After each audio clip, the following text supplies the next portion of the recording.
Bueno, buenas tardes. Primero que todo, gracias al comité organizador por invitarme a participar del evento más importante en lo que tal vez hacemos en la vida diaria, que es medicina perinatal. Yo les voy a hablar básicamente del manejo quirúrgico. Digamos que previamente el tema era manejo médico, así que el manejo de medicamentos para la hemorragia posparto vamos, yo creo que a discutirlo con el caso clínico posteriormente. Resaltar un poco lo que el doctor Gómez decía previamente, el sangrado. ¿Esto es señalado? ¿Sí? ¿Cómo funciona? Ok. El sangrado pues sigue siendo una de las principales causas de muerte materno en el mundo, no solamente en este país, sino en todos los países industrializados. Y cuando uno mira estadísticas de Estados Unidos, el Reino Unido, la Europa continental, casi siempre la hemorragia posparto está en los 2 o 3 primeros lugares. 140.000 mujeres mueren de hemorragia posparto en el mundo cada año, y en el espacio de tiempo de esta conferencia estarán muriendo en el mundo 4 mujeres. Es decir, cada 4 minutos se calcula que está muriendo una mujer de hemorragia.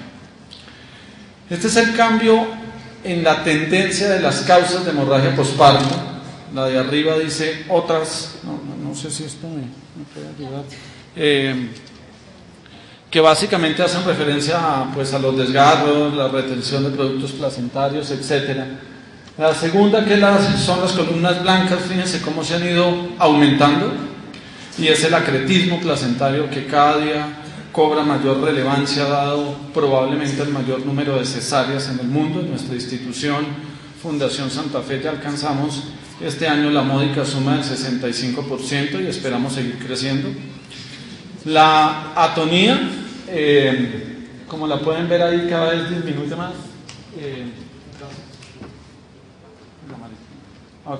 Y está...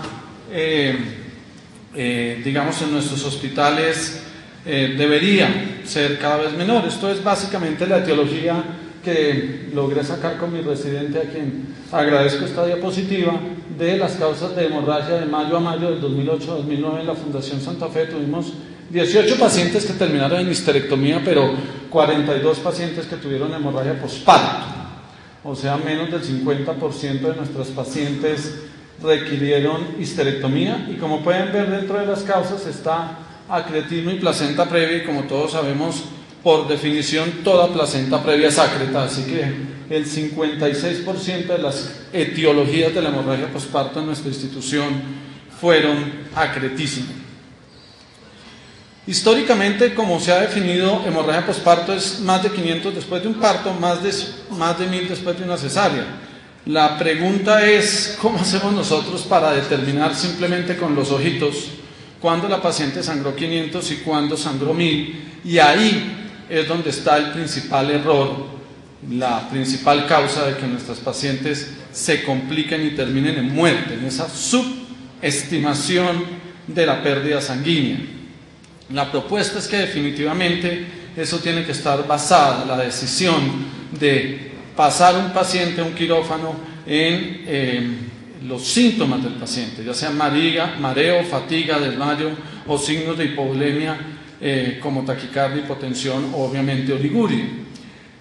Esto es un trabajo que hizo un grupo israelí, tratando de ver en determinadas situaciones, simulando que una paciente está sangrando, donde los equipos de obstetras y obviamente enfermeras, etcétera, de una sala de partos cometían la mayoría de errores. Miren, en hemorragia posparto, cómo la no estimación adecuada del sangrado alcanza el 95%. O sea, siempre nos quedamos cortos en decir cuánto está sangrando, y obviamente eso toma relevancia en trasladar tardíamente a esa paciente a un quirófano para ser intervenida, y obviamente de esa manera aumentamos nuestra tasa de mortalidad materna. Estos son aparaticos que se han invertido en el mundo para tratar de estimar mejor cuánto pierde un paciente de sangre después de un parto, de una cesárea. Fíjense cómo en este estudio, comparando el análisis visual contra el aparatico, hay un 33% menos de estimación de pérdida de volumen sanguíneo. Esta es la pregunta que todos nos hacemos. Ya le puse la oxitocina, el Metergin, el Cytotec, todo lo que me han contado, ya le hice la revisión, sigue sangrando. ¿La paso al quirófano o no la paso? Y ahí es donde patinamos. Y ahí es donde no debemos patinar. Lamentablemente, para tomar esa decisión, lo único que cuenta es lo que está ahí en amarillo resaltado, y es el juicio clínico. Ahí no les va a servir ni el hematocrito, ni la hemoglobina, nada. Ahí sirve únicamente la experiencia y el juicio de ustedes como operadores de esa paciente, como médicos tratantes. Cuando el paciente alcanza ya el 15%, como lo mostraba el doctor Gómez previamente, esa paciente ya se debería estar poniendo sintomática. Esto es lo que hacemos en la Fundación Santa Fe, es el resumen de la conferencia. Paciente que tiene hemorragia posparto. Esa hemorragia puede ser que yo la haya advertido porque tiene una placenta ácreta, pércreta, diagnosticada, etc. O puede ser que no la haya advertido, como es la mayoría de los casos. Si yo tengo una paciente que empieza a sangrar, lo que hago es inmediatamente activar un código rojo en nuestra institución, que ya les cuento a qué se refiere, e inmediatamente lo que hacemos, si estoy en mitad de una cesárea, tengo una atonía, la paciente está sangrando mucho, es empaquetar la paciente a través, digamos, de la cesárea y mirar, controlar el sangrado mientras que grito. Esto es un código rojo, llámenme más gente. Si la paciente desea fertilidad, por supuesto, voy a hacer un manejo conservador, que les voy a describir cada uno de esos manejos rápidamente, que es un balón, que son las ligaduras vasculares, llámese uterinas o hipogástricas, que son las suturas con las diferentes técnicas, que ya se las voy a mostrar, e inventicos que nos hemos hecho en la Fundación Santa Fe, como es colocar solución de Montsel intracavitaria o más recientemente Surgicet, fibrilar, el último digamos, coagulante de estos sintéticos. Si la paciente no desea manejo conservador, tercera cesárea, no quiero más, pues brincamos directamente a una histerectomía abdominal total. Si la paciente ya tenía una advertencia previa de que iba a sangrar por algún factor de riesgo, pues tenemos un radiólogo intervencionista listo para hacer potenciales embolizaciones, la unidad de cuidado intensivo avisada, la vejiga está comprometida, el urólogo, el vascular, la ligadura, el clampeo de la aorta, todo lo que haya que hacer. Y si la paciente ya me entra en una coagulopatía, ya lo que hago definitivamente es utilizar un VAC, que es un sistema de vacuum, de succión, de aspiración continuo, que también se los voy a mostrar más adelante. ¿Cuál es la intervención óptima? Inicial, lo que hablábamos ahora, que es un código rojo, y es que mínimo en una hemorragia posparto deberían estar 2 obstetras, 2 anestesiólogos, el banco de sangre perfectamente avisado, un equipo de rápida infusión, la cama en UCI lista, la enfermera, la auxiliar, el del apoyo llevando las muestras de sangre y el radiólogo intervencionista si nos ha dado tiempo previamente de advertir el riesgo de sangrado. Esto es el primer paso y tal vez el paso más importante. Equipos de rápida infusión, esto era lo que hacíamos en mi hospital cuando yo terminaba residencia, y era colgar al pobre interno de la bolsa, o el anestesiólogo más avesado se comenzó a inventar esas cositas, y la sangrecita de calentada en el hornito microondas. Eso debe pasar a la historia. Debemos comenzar a exigir, como dice el doctor, diálogo con el gobierno, y con ese diálogo mejores equipos. Esto es un equipo de infusión rápida que pasa una bolsa de sangre completica, calientica, en 30 segundos. Y todo debe estar listo. Esto es lo que implica un código rojo. No estar diciendo, tráigame el Metergin, tráigame más intocinón, sino en una maletica, que es lo que tenemos en nuestro hospital actualmente. Está, cuando llega la preclámptica, el sulfato, etcétera, etcétera. Cuando llega el sangrado, viene toda la droga perfectamente lista y no hay que estar pidiendo medicamento tras medicamento.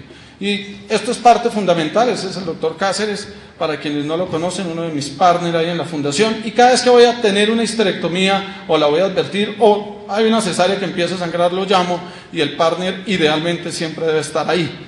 Y tal vez esto es lo que pretendía mi anterior conferencista al decirles trabajar en equipo. Y es que ya las salas de cirugía deben trabajar como el pit de la Ferrari. Cambio de llantas tanqueo, alineación, balanceo en 8 segundos y siga corriendo. La enfermera, cada uno de los médicos tiene que estar perfectamente entrenado en saber dónde se para, y para esto no hay nada diferente a simular, simular, simular y repetir actos potenciales de complicaciones.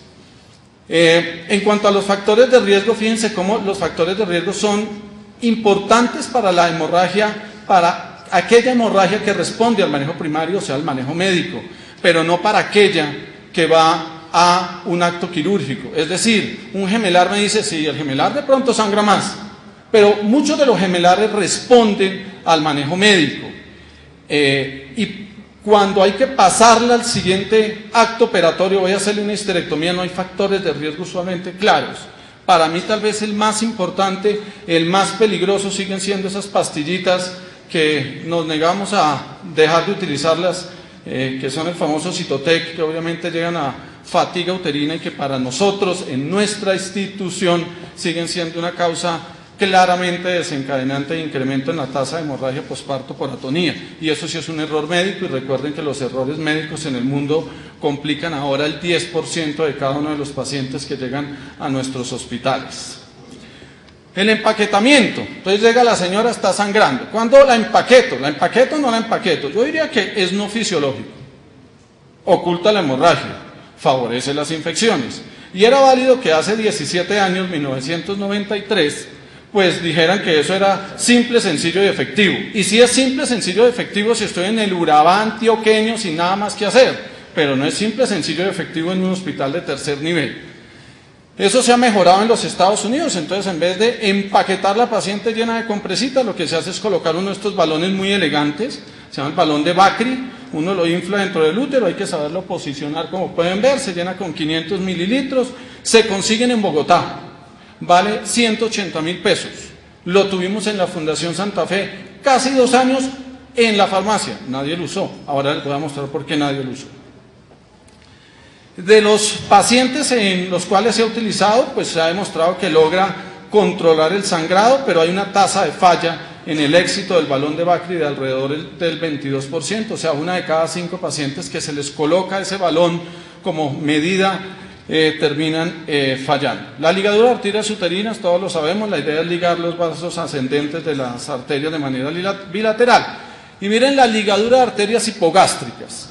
El doctor Clark, creo que todos lo hemos visto en los artículos del Green Journal, esta es la casuística más grande reportada en el mundo. Ahí encuentran la literatura en el año 85, demostraba cómo solamente en el 42% de los casos funciona. Pero eso no es lo más grave. Miren lo que dice a continuación. Si la ligadura de arterias hipogástricas falla, la histerectomía es requerida, obviamente, y hay una mayor morbilidad esperada cuando se compara con pacientes que sufren una histerectomía de emergencia sin previa ligadura hipogástricas. Como quien dice, perdón el español, no culequiemos. Es decir, si nos ponemos a hacer ligadura, lo que estamos probablemente es enredando aún más la vida de esa paciente. Estas son las técnicas de compresión. Las 3 más famosas son las que encuentran arriba, el Bellins, el Hyman y un coreano, el doctor Cho, y una técnica muy similar a la de él que se llaman las suturas en U. Todas esas que son intentar un manejo conservador para quien quiere más hijos. Son rápidas y sencillas, facilísimas de aprender. Yo creo que necesita hacer 2 para poder hacer la tercera. ¿Cómo sabemos si la técnica funciona? Haciendo una compresión bimanual. Comprime uno el útero y mira si deja de sangrar, y si deja de sangrar, le funcionaría la técnica. Ahí está la descripción del doctor Belinch. Como saben, hay que entrar a través de la histerografía de una cesárea. Entonces, voy a hacer un manejo conservador. Técnica ideal, un Belinch si tiene cesárea. Primera conclusión. Se colocan los puntos tratando de cinchar el útero, como lo observan en la parte de abajo de la gráfica, a 3-4 centímetros hacia abajo o hacia arriba y hacia adentro, hacia afuera, perdón, de los ángulos de la histerografía. Se deben utilizar materiales absorbibles en nuestra institución, aunque no lo crean. Hace menos de un año a alguien se le ocurrió hacerlo con un prolene y obviamente tocó a las pocos días hacerle una laparoscopia para quitarle el prolene a la señora, doble anestesia. Entonces siempre con suturas absorbibles. Como les decía, no solamente como prueba para ver si funciona, sino que mientras que ustedes lo hacen, el paciente se les está desangrando. Entonces tienen un ayudante haciendo compresión bimanual mientras que van haciendo el Belinch. El Hyman es básicamente lo mismo, sin embargo es mucho más fácil, es más rápido y no hay necesidad de hacer histerotomía. Es decir, es ideal el Hyman entonces para hemorragia posparto vaginal, no cesárea. Con eso no tiene uno que digamos, abrir el útero. Obviamente hay que hacer puntos que van asfixiando el útero, pasando el útero de pared anterior y posterior, y eso causa algunas discusiones sobre el riesgo de atrapamiento de sangre y potencialmente de infección. En los estudios, que no son muchos y la mayoría no tienen más de 30 pacientes, se ha demostrado un 91% de éxito. Este es el Hyman. Simplemente, como pueden ver en la gráfica, se pasa una sutura de adelante a atrás, de lado y lado, y luego se amarra arriba y estuvo. Facilito, no se demora uno más de 3 minutos. El CHO es hacer suturas en cuadraditos y especialmente está diseñado más que para hemorragias por atonía o placenta previa, para placentas ácretas locales, focales. Hay un sitio que les está sangrando, ahí uno podría hacer una técnica de estas y funcionan bastante bien. Como pueden ver, en la mayoría de los casos funciona también. Esta es básicamente no tanto un CHO como una sutura NU, que es básicamente lo mismo, puntos transfixiantes haciendo cuadrados o U's y tratando de cinchar también la pared anterior contra la posterior. Las suturas de compresión, revisiones, metaanálisis grandes sobre el tema. Una revisión de 7 años, del año 2000 al 2006, 4.500 partos anuales en ese hospital. Obviamente entonces tuvieron 31.519 partos y tuvieron una tasa de una necesidad de sutura por cada 1.126. Quiere decir que se necesita un buen número de particos para que uno tenga experiencia y haga varias de estas. Las indicaciones, pues ya conocidas, básicamente hemorragia posparto por atonía, por placenta previa o por placenta ácreta. Y fíjense cómo las histerectomías fueron evitadas en 23 de 28 pacientes, es decir, 82% menos necesidad de histerectomía, la necesidad de sangre en el 46% y el cuidado intensivo en el 18%. Otras pacienticas hicieron esto, pudieron volverse a embarazar, embarazos a término sin ningún problema. Estas suturas, sin embargo, fíjense cómo fallan igual, casi en una de cada 5, 17.9%, y aquellas en las que se falló, pues todas tuvieron necesidad de histerectomía, y no importa la técnica, Belinch, el CHO, lo que sea, siempre existe un riesgo potencial de que esto falle, estoy lejitos, y terminemos haciendo histerectomía. La conclusión es que las suturas de compresión uterina para la hemorragia posparto pueden obviar la necesidad de histerectomía y parecen no poner en peligro el siguiente embarazo. Esta es una revisión del Survey de Ginecología y Obstetricia del 2007 también, donde dice que todas las 3 técnicas, Belinch, nuevamente, Hyman o CHO, o la técnica NU, son efectivas, se pueden hacer en tiempo muy rápido, muy fáciles de hacer. Pero miren la parte de abajo, que es la parte importante, y es que muchos médicos son un poquito aprensivos, escépticos acerca de unir las paredes anteriores y posteriores del útero y se limitan a hacer el Belinch, la cual puede ser no efectivo en todas las situaciones. Como les decía, hay que hacer y hacer para saber uno qué le hace a cuál. Y en mi experiencia muy personal o en la de nuestra institución es Belinch para atonías después de cesárea, Hyman para atonías después de posparto y la técnica NU o la técnica de CHO para acretismos placentarios. La tasa de éxito comparada con otras, fíjense que las suturas dan un 91.7%, muy similar a la embolización arterial, pero muy superiores aún al balón y a la ligadura de arterias uterinas. Sin embargo, no se ha demostrado en estudios epidemiológicos comparativos cuál método es mejor que el otro, y fíjense cómo en la parte de abajo pues las pruebas probablemente son imposibles de realizar, tener el mismo paciente para aplicarle metodologías diferentes. Entonces nuevamente esto se basa en la experiencia y en el juicio clínico. El comentario de la COC, lo que les decía en su boletín técnico, el último sobre hemorragia posparto del 2006, dice que obviamente el manejo de la hemorragia depende de la etiología del sangrado, de las opciones de tratamiento y del deseo de futura fertilidad, pero que al presente la cirugía inmediata es requerida debido a que perder tiempo usando otros métodos de tratamiento podría ser peligrosa para el paciente y por eso nuestro baloncito, el de Bacri, nunca se usó en nuestra institución. Siempre fuimos a cirugía.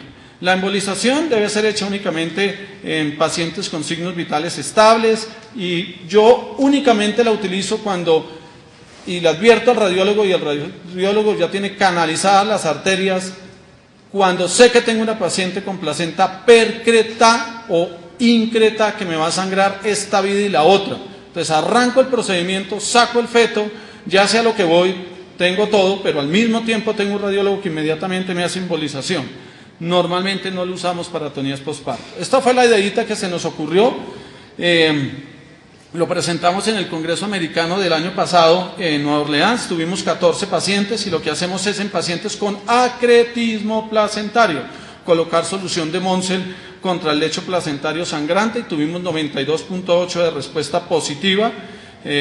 O sea, no necesidad de histerectomía. El promedio de pérdida de sangre en esas pacientes sí era cierto que tenían sangradito de verdad, 2.800. Tuvimos en esa época 65% de nuestras pacientes eran de cesárea y 35 de parto. 4 de ellas ya volvieron a embarazarse y 3 tuvieron éxito. Rápidamente lo de la sangre, este es el promedio de pérdida sanguínea en parto, 500 en cesárea, 1000 en cesárea, histerectomía 1500, voy corriendo ya casi. Y en cesárea de histerectomía por emergencia, fíjense cómo alcanza 3.500, o sea, si uno conoce que esa paciente le va a sangrar, pues obviamente lo controla más rápidamente que cuando le da a uno la sorpresita, la atonía o el acretismo no pensado en el parto. Esto es lo que ponemos rápidamente. Y estos son los esquemas actuales, que es lo que hay que discutir con su anestesiólogo, y hay que tener un anestesiólogo de cabecera. Y era una unidad de plasma fresco por 5 a 6 unidades de glóbulos rojos. Eso ya está cambiando en el mundo. Son exámenes, propuestas o esquemas de manejo de sangrado muy conservadoras y no reales para sangrados masivos. Y lo que en este momento se recomienda es una unidad de plasma fresco congelado por cada 1 a 2 unidades de glóbulos rojos y disminuir obviamente el volumen de cristaloides. Esto es lo que debería tener también todo hospital, que se llama un tromboelastograma. Es básicamente un aparatico que usan los anestesiólogos y que en 20 minutos va mirando me lo aprendí esta mañana, la viscoelasticidad del coágulo. Y de esa manera dibujan unas curvas, que son estas, y de acuerdo a esas curvas el anestesiólogo inmediatamente empieza a hacer el tromboelastograma, sabe si el paciente comienza a tener déficit de factores, déficit plaquetaria, fibrinolisis y exactamente qué y cuánto le debe aplicar a cada paciente. El factor 7 activado lo voy a saltar. Estas son cosas que deberían pasar a la historia, lo mismo que el empaquetamiento. Entonces ponerle 16 compresas contra la pelvis para que la señora que está en una coagulopatía, ya no tengo nada más que hacerle, ya le puse toda la sangre, el plasma, etcétera, ya le hice la histerectomía, sigue sangrando, se va a morir. Entonces, hagámosle eso, pongámosle compresa y pongámoslas a colgar por la vagina a ver cómo le va haciendo compresión. Eso es lo que debe pasar a la historia y debe pasar a esto, que se llama cierre asistido con vacío. ¿Qué es eso? Básicamente, uno coloca, apenas termina su histerectomía, una bolsita de plástico para proteger las asas. Esa capita negra es propietileno que deja al colocar esta chupita que ustedes ven ahí, que haya absorción de todo el material que existe en el abdomen. Crea un vacío absolutamente impresionante, se seca hasta la última gota. Entonces colapsa completamente los lechos sanguíneos sangrantes.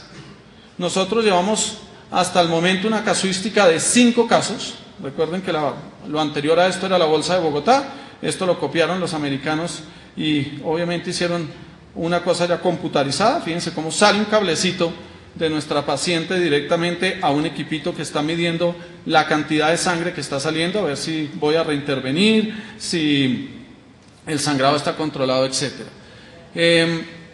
Básicamente genera entonces, en conclusión, ese VAC una presión subatmosférica, contribuye al proceso de cicatrización fisiológico, ayuda a la expansión del contenido abdominal y lo más importante para nosotros, aspira ese exudado intraabdominal y hace colapso de los pequeños vasos sanguíneos. Quiero que no se confundan con todo lo que les acabo de decir en cuanto a opciones potenciales quirúrgicas de manejo de la hemorragia posparto. lo más importante es que hagan lo que saben hacer y no se compliquen. Si lo que saben hacer es una histerectomía, hagan una histerectomía. Si lo que saben hacer es un Belinch, hagan un Belinch. Y si lo único que pueden hacer es empaquetar, empaqueten y remitan. Lo que hay que evitar es esto, que es la tríada de la muerte, porque de ahí sí ya no sale. Y este es el resumen final nuevamente. Entonces, hagan un diagnóstico, activen el código rojo, establezcan la causa del sangrado, decidan intervenir, que es lo más difícil, pero es preferible en estos casos ser agresivo que quedarse corto. No desea hijos, histerectomía, desea hijos, están muy lejos de un sitio de tercer nivel, empaquete y remita, están en un hospital top, hagan idealmente las suturas versus Moncel versus el Sorgicel. No responde, pues empaquete, haga una histerectomía y si le hace una coagulopatía, coloque un VAC. Muchas gracias.